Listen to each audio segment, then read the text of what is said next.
Hey guys, my name's Zach Wetzler. I'm Ben Wetzler. And I'm Caitlin Wetzler. For a guy with 4,997 Facebook friends, there are many interesting words that could be used to describe Jason, like personable, inspiring, authentic, and a mentor to others. As a family, we agree. But there's a side of Jason that we know is impulsive and strives to live in the moment. For example, his little bonfire that included a visit from the fire department, or when he made the motion at our chapter FFA meeting to ban Duroc pigs from ever entering the school farm. When I was a freshman in high school and Jason was a senior, he was chapter president and I was, well, awkward. I watched Jason serve on several officer teams with one purpose, to serve others. Even during those awkward times, he always included me as his little brother. And looking back now, I see how much I've grown as a leader through FFA and Young Life, through the example that Jason set by living out his favorite quote, love all, serve all. Growing up, me and Jason grew up 13 months apart and competed in everything that we did. One particular football practice, when we went mano-a-mano and tackling drills, I knew it was running straight at me. The look in his eyes, this little honey badger full of determination, ran right over the top of me. From that moment on, I knew that nothing was going to get in the way of his dreams. No matter how many walls he's had to run through, or big brothers in my case, Jason was and is going to reach every goal he sets for himself. Ladies and gentlemen, your Western Region Vice President, Jason Wetzler.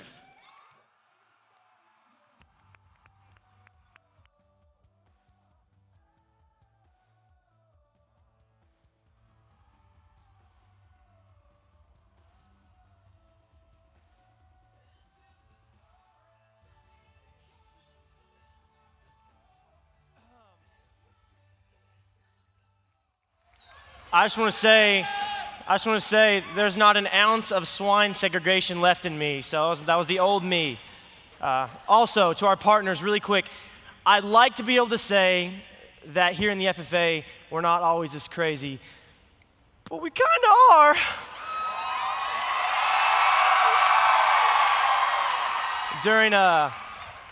During Mr. Smith's speech, I was on my Twitter backstage tweeting like the rest of the million of us, and I looked at my profile picture, and there's a picture of me as a little kid. Y'all ever look at a picture of yourself from like elementary school and wonder why in the world your parents ever let you out of the basement looking like that? Anyone? I'm glad I was not the only ugly baby here. Okay, so a lot changes for us. The way we look changes for us a lot from elementary school to middle school to high school to college. I realize it's not the only stages in life, but it's crazy to think about the changes that have occurred in those stages alone. However, for me, there's one thing that stayed consistent: our teachers. It started way back in elementary school, man. Life was good. You got recess, snack time, scholastic book fairs with discounted Captain Underpants books. I mean, at that age, what else really matters, you know what I'm saying? Stuff was easy enough, and even if it wasn't, you had teachers there to make sure you weren't getting too far behind. It was those teachers that set us up for success starting in elementary school. Well, it wasn't until a chapter visit this past spring that I remembered how much my elementary school teachers still mean to me and are a reflection of the man I've become. Brian and I walked into the cafeteria of Amadonna Middle School, and the first thing we saw was a police officer standing at the doors of the cafeteria. For a middle school of 350 students? Well, we hung out in the cafeteria for about 10 minutes, but the ag teacher, Mr. Davies, came and found us. First impression, this guy was cool, rocking some classic bifocals and a neatly manicured comb-over. We noticed two things. One, this Caucasian 30-something-year-old definitely stood out from his surroundings, and two, students loved him. We heard multiple kids yell, "What up, Mr. D?" as he escorted us from the cafeteria to his classroom right before lunch ended, smiling at the confused look on our faces. Well, we found out that Emma Donnan was a turnaround school taken over by the state the previous year for a fresh start. We also learned that Mr. Davies was originally from a small farm town in Indiana and used to teach at one of the top high school ag programs in the state. But he left the comfort of his small town roots to try to change lives in inner city Indianapolis, knowing that his new place of employment was previously ran by gangs and that 100% of students were on free and reduced lunch. I mean, there are kids there with phonetically spelled names on their birth certificate because their parents simply can't read or write. And their idea of bonding with their children means doing drugs with them after school. Kids who are 17 years old, reading at a 4th grade level, just now entering the 8th grade. Kids who needed Mr. Davies back in elementary school when the rest of us were learning how to read, write, add, and subtract. Kids whose lives would be drastically different had they simply had good teachers. Mr. Davies' students were kids with smiles on their faces and respect for themselves because of the time, heart, and dedication Mr. Davies pours into their lives every single day. You see, Mr. Davies is just a teacher by profession, but to those kids, he's a life changer. Thank you, Mr. Davies of Indianapolis, Indiana, for choosing to be a light in a world of darkness for your students.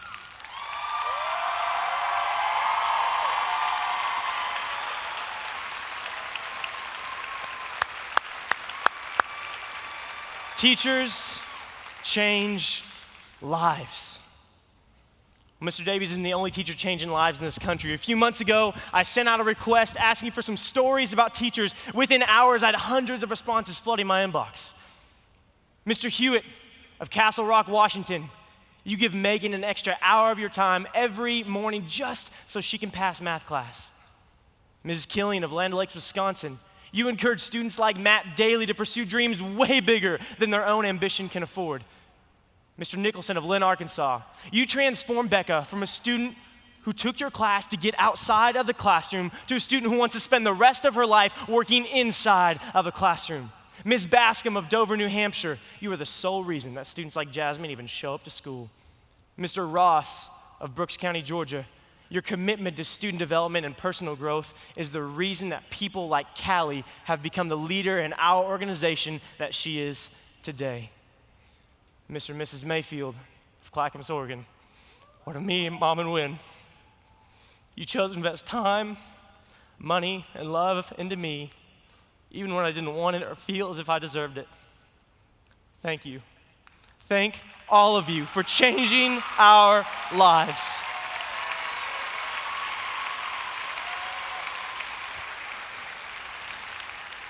I told myself I wasn't going to cry. You know, even growing up at home with two parents as teachers, it wasn't until I had Mrs. Lute for 7th grade leadership that I started to realize what it was about teachers that made them such life changers. She celebrated students daily, promoting community service within curriculum and consistently tutoring before and after school. Mrs. Lute ensured that selflessness was embedded in every aspect of her career at the most molecular level. I mean, it's pretty simple when you look at the facts. $49,000 average annual salary for a teacher. 12, the number of months a teacher works in a year. 9, the number of months most teachers are paid to work in a year. 10.5 hours average work day for a teacher. 9 to 11, the number of weeks a teacher spends outside of the classroom just to prepare for what they'll do inside of the classroom. And who can even begin to quantify the amount of hours of personal sacrifice that accompany the career comprised of time spent with students that could otherwise be spent with family and friends? All I'm trying to say is when you say, I want to be a teacher, you're saying it is not about me. They are required. They are required, written between the lines of their job description, to make their life about other people, about their students, their parents, their coworkers, their administration. They are required to be selfless. Teachers change lives. Teachers are selfless. As I look back at the stages of my educational career, I realized that not everything I learned came from the curriculum taught in the classroom. I found this to be particularly true in high school. You see, I entered high school just like every other freshman boy did, awkwardly. At this point in my life, I was 14 years old, still did not have a regular shower routine, had a terrible haircut, and had no idea how to talk to girls. Some things never change. And speaking of girls, all the girls I'd been awesome friends with in 8th grade had somehow transformed over the summertime into this intimidating species that traveled to the bathroom in packs of no less than 40 and limited communication to purely text messaging. Well, like, woo, yeah, we do. Despite my insane fear of the female species, that didn't stop me from wanting what every other freshman boy wanted. A car. So, 2 years go by, and it's finally time for me to get my license and driving machine. My parents immediately shut down the idea of buying me a car, and I was broke, so I went to Plan B, AKA Grandma Dorothy. Well, she's sitting right over there. What's up, Grandma? After some back and forth with Graham, she proposed a deal. I would work 75 hours in her garden, and she would get me a that's not how you sound at all. That was creepy. I'm sorry. I love you, Grandma. Very special car. Some of you are like, what's a very special car look like? I didn't care. I was getting a car. So next weekend, I started my work. Shoo-wee, it was tough. I mean, Grandma Green Thumb's not gonna let you take any shortcuts, all right? This lady could grow oranges in Antarctica. For her, perfection was not a goal, it was an expectation. Well, after what seemed like 1,000 hours, I'd finally held up my end of the deal. It's time for Graham to come through. She walked into the house, grabbed a set of keys off the rack, started leading me towards, she's 4'8", started leading me towards the garage. Opened up the door, and there she stood in all of her beauty. 4-cylinder, 105 horsepower, speedometer topping out at 75 miles per hour, rusted burgundy paint job complete with AM windows, AM radio, manual windows and locks, and a family of dead feral cats in the back. Was my 1987 purple People Eater Plymouth Voyager van.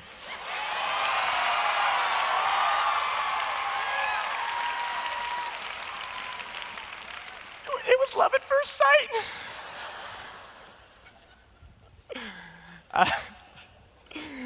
Seriously though, I loved it. Out of all the lessons I could have extracted from the story, none are as important as the realization that came to me while preparing for this talk. Now, if you've been listening the past 10 minutes and thought to yourself, okay, Mr. National Officer Man, teachers are great, that's awesome, I'm not a good teacher, how does this relate to me? Well, first of all, I don't know why you're jumping around while thinking thoughts inside your head. Second of all, if you thought that, these next few sentences are for you. None of the learning that occurred to me while earning my car happened inside of a classroom. If learning doesn't have to take place inside of a classroom, and if some human beings don't ever get the opportunity to be inside of a classroom, but they still learn, then one thing must be true. Everyone is a teacher. Everyone. You, me, my grandma, your brother, his uncle, Miley Cyrus, Mickey Mouse, the valedictorian, the dropout, the fry cook at McDonald's, the Queen of England, everybody. Miley Cyrus, she taught us not to write breakup songs, combine them with demolition equipment. My grandma taught me the value of working hard for something you want. Everyone is a teacher, and everyone is a teacher all the time. Knowing this, it becomes our responsibility to be aware of what we're teaching people. It becomes our responsibility to teach people good things. One of the most effective, surefire ways we can do this is to be selfless. Because it's not about us. And when it's not about us, we're changing lives. Teachers change lives. Teachers are selfless. Everyone is a teacher. You know, I I got two younger siblings who you met when they introduced me, as well as my older brother, Ben. What up, Ben? And my best friend, Grant's here. Holla. And I was told when my younger siblings were growing up that they were going to learn from me way more than I realized. Well, FFA members, the same is true for every one of you. Now, it could be your youngest siblings if you have them, or maybe it's other chapter members, businesses, or individuals who've invested in this organization, your parents, kids you pass in the hallway at school, or random people who see you in and out of this blue jacket. Others are learning from you way more than you realize. Everyone is a teacher, and everyone is a teacher all the time, including each and every one of you. So what are you teaching people? What lessons are others learning from you? Are your actions truly what you want the next generation to replicate?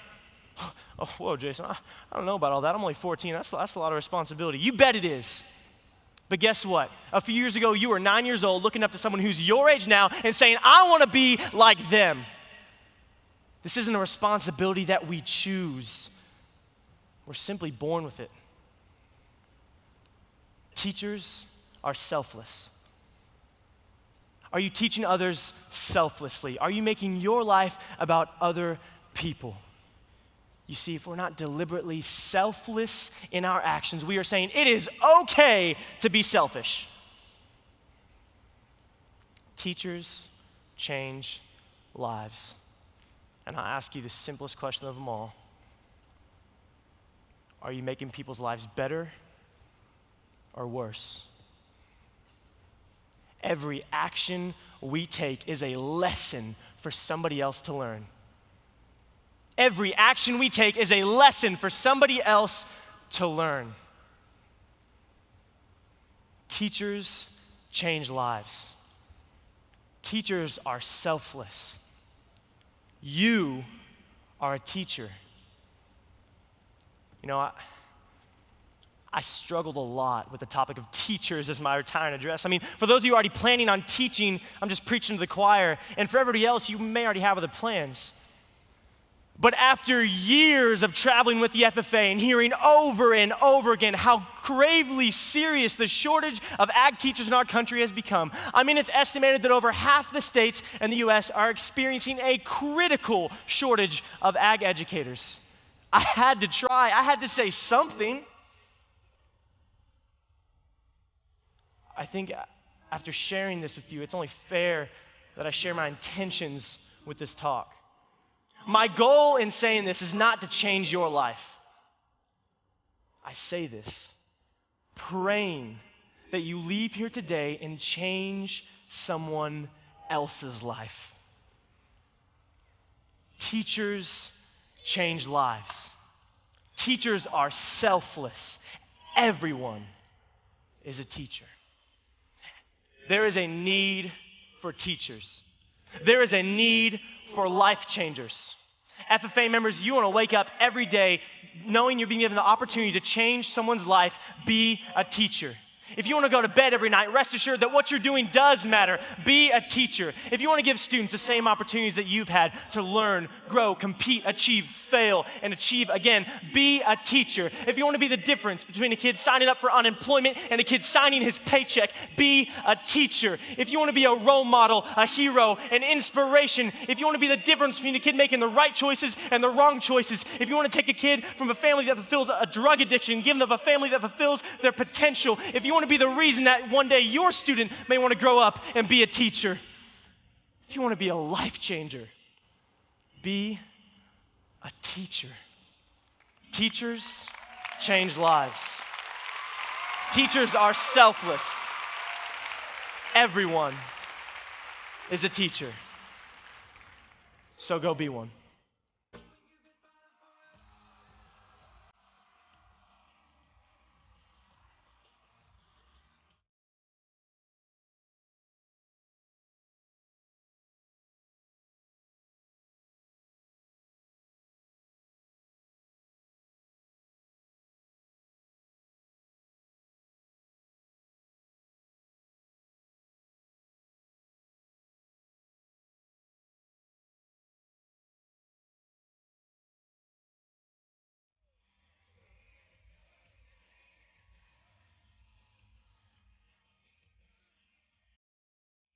Hardworking, dedicated, and determined are just a few ways to describe the biggest Pokes fan we know. You've been an initiator of all things weird this year on our team and serve as a constant reminder that life is fun. Whether you're telling a story about Grandma Dorothy or making FFA members laugh, you live all out and represent what giving all out looks like. Jason, you make us all better. Love all out. Wes, Mitch, Steven, Jackson, and Brian. Ladies and gentlemen, your 2013-2014 Western Region Vice President, Jason Wetzler.